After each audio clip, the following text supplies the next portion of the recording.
Welcome back to This Week in Big Sky Basketball. I'm Megan Robinson, joined by Big Sky Commissioner Tom Wistrcill. Tom, you're not here because you're the Big Sky Commissioner. You're here because you're on the men's basketball committee responsible for selecting those March Madness brackets, third year of a 5-year term. As simply as you can put it, what are your responsibilities as a committee member? So the responsibility is to choose this year 37 best at-large teams for the NCAA tournament. Not the most deserving teams, but the best teams. And so our committee of 12 evaluates every team in the country. We narrow those down to a group of, I'd say roughly 55 to 60 teams that we consider the at-large candidates. There's 31 AQs that, like the Big Sky Conference champion, gets an automatic qualifier in there. And then the other 37 teams to make up 68 are selected by us. So we use lots of criteria, lots of discussion. We've watched lots of games. That work goes all season long, and then it culminates with our week in Indy before Selection Sunday where we pick the field. There are a lot of D1 basketball teams. How does the committee ensure that all these potential at-large bids are being considered fairly? So we have a set of data that we use. We have 7 different sets of data, from net rankings to KenPom to strength of record, BPI, Torvik, on and on. So there's 7 of those that we evaluate specific teams and the data points.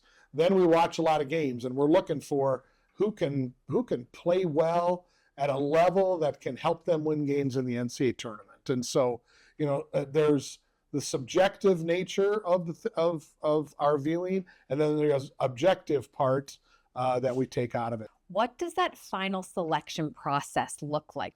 I think everybody points to Selection Sunday, right? So around 4 o'clock Mountain, there's a show on CBS.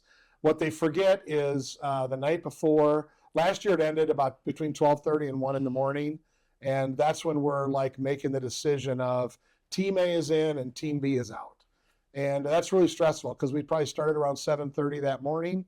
So as you can tell, we're on, kind of the 18th hour of being in the committee room and talking at this point probably about the same 4, 5, 6 teams for that last spot or two. And by that time, every team has a lot of warts, so you're dealing with teams that have some bad losses, injuries, but we got to pick one of them we feel is most deserving, that has the best chance to get it, that should be in the tournament. It's very stressful because you know that you are ruining someone's dream in that moment.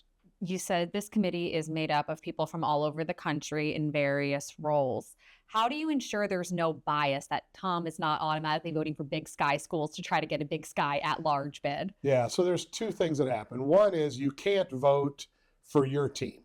So when the ballots come up, all the Big Sky teams are gone from my ballot. You can talk about your conference teams, but you can only give facts. So that, number one, is kind of technically how it works. How it works in the room is no one talks about their teams. It is you don't wear anything school or conference related. You don't talk about it. It is 12 people. It's the best committee I've been on, from the fact that people are not in it for themselves. They are in it for the cause, and you can call each other out on things and challenge people. No one would ever do that because it jeopardizes their standing on the committee, and we all take this very seriously.